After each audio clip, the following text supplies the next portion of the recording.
Olá pessoal, hoje eu queria falar um pouquinho sobre um termo que a gente usa bastante na computação e às vezes pode ficar meio duvidoso, pode parecer que é uma coisa e é algo muito mais simples. Eu queria falar sobre o que é um código-fonte. O código-fonte é uma coisa extremamente simples, não é nada misterioso e é nada mais, nada menos do que a escrita das instruções que eu vou passar para o meu computador. Então eu já falei em outros vídeos sobre o que é uma linguagem de programação, o que é um algoritmo. Todas essas coisas são bem tranquilas e são construídas através do código-fonte da linguagem de programação. Então eu tenho aqui, por exemplo, eu estou apresentando na tela para vocês um código-fonte em Python para somar dois números. Então eu tenho aqui o print. Como conhecedor da linguagem Java, eu sei que print quer dizer exiba em tela. Depois eu tenho aqui um ponto onde eu declaro uma variável e uso palavras reservadas, int input.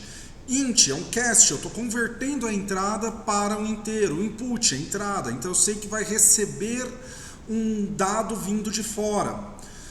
E assim vai seguindo, né? Aqui é um código-fonte extremamente curto, se eu apagar as linhas em branco, que normalmente eu deixo elas para organizar, sequenciar melhor os comandos que eu tenho, é um código-fonte de 6 linhas.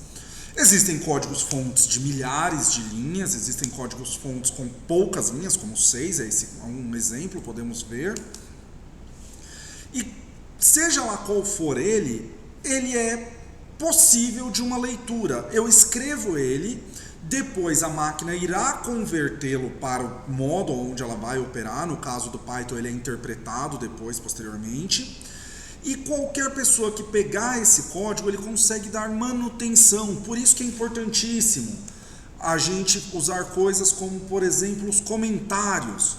Então eu posso colocar aqui alguma coisa, na próxima linha será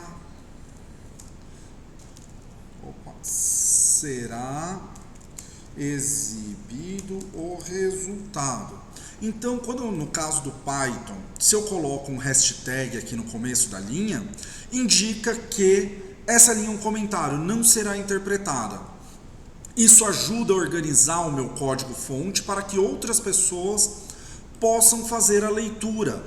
E até mesmo os códigos-fontes que eu escrevo hoje, se eu for dar manutenção daqui a 2 anos e ele não estiver organizado, eu vou ter dificuldade de leitura. Por isso que sempre um código-fonte meu, quando vocês verem eu escrevendo, ou até mesmo um código pronto, sempre vai ter alguns espaços, eu segmento. Nesse caso aqui, linha 1 e linha 2, é o responsável pela entrada dos dados do primeiro número.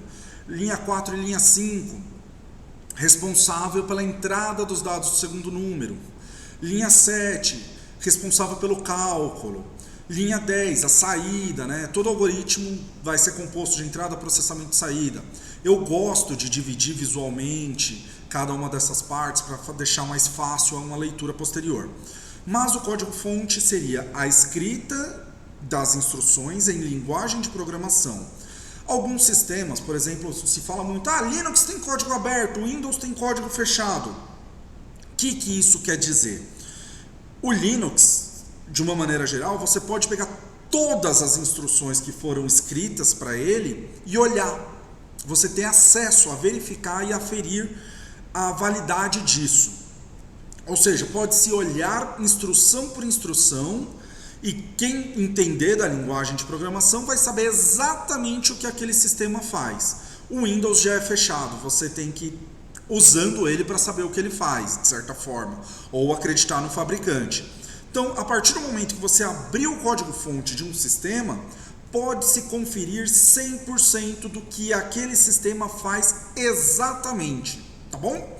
Então, isso aí é uma das palavrinhas que a gente usa bastante na computação, que seria código-fonte, e é uma coisa extremamente simples, é somente a escrita do código em linguagem de programação.